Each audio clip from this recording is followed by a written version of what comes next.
Desidido si Jasmine o Lavender Fields na mapalapit sa kay Angel at lalong-lalo na sa kanyang mga kaaway, ang mga Benavides, na kaya tinutulungan ni Aster Fields itong si Jasmine para makapaghiganti sa mga Benavides at mabawi ang kanyang anak na si Angel. At ang pagtulong ni Aster Fields na ito ay may kapalit rin, ang makakuha ng ebidensya laban sa mga Benavides, na ang Benavides ang dahilan ng pagkawala ng kanyang anak.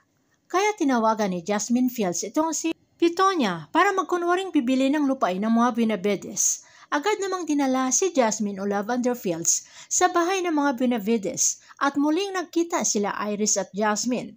Sa kadaldalan ni Pitonia ay sinabi na umano nito ang bahay o lupain at ang pagkawala rin ng asawa ni Iris na si Tyrone na nagkaroon ng kabit at nabuntis.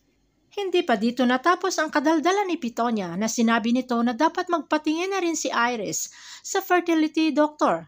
Labis ang pagkairita ni Iris kay Pitonia na hindi pa rin tumitigil hanggang sa sinigawan na siya ni Iris. Hindi makapaniwala si Pitonia sa tagpong iyon at para matigil ang tensyon ay hinila na palabas ni Lily ang kaibigan at nagagalit na itong si Iris. Para makakuha ng simpatya at mapalapit ang loob ni Iris ay gumawa ng kwento itong si Jasmine o Lavender Fields at hindi sila magkakalayo ng naranasan umano na kwento ni Jasmine o Lavender Fields ay ibinigay niya lahat-lahat, pera, oras at pagmamahal niya dito sa kay Jerry, ang kanyang matagal nang naka-live-in.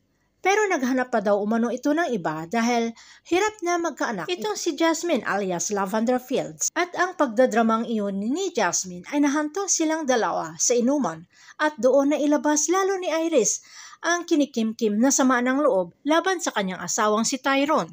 Sinabi ni Iris dito sa kay Jasmine o Lavender Fields na gusto niyang gumanti sa kabit ni Tyrone na binigyan pa ni Tyrone umano ito si Jasmine Flores ng milyones na ninakaw nito ni Tyrone sa kanyang kumpanya.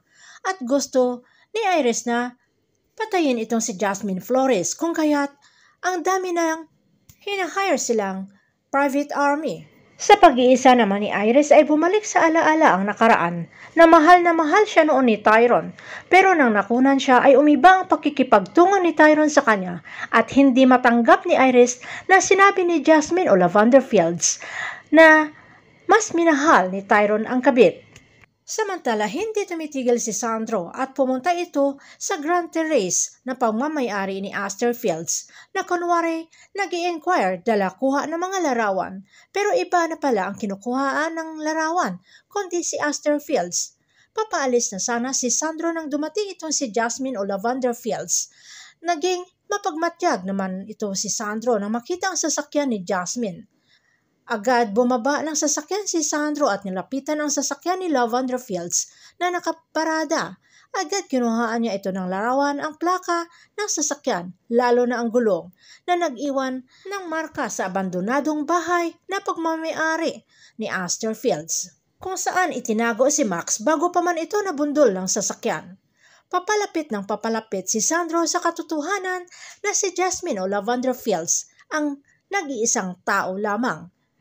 Abangan na lang natin ang susunod na episode dito sa Lavender Fields.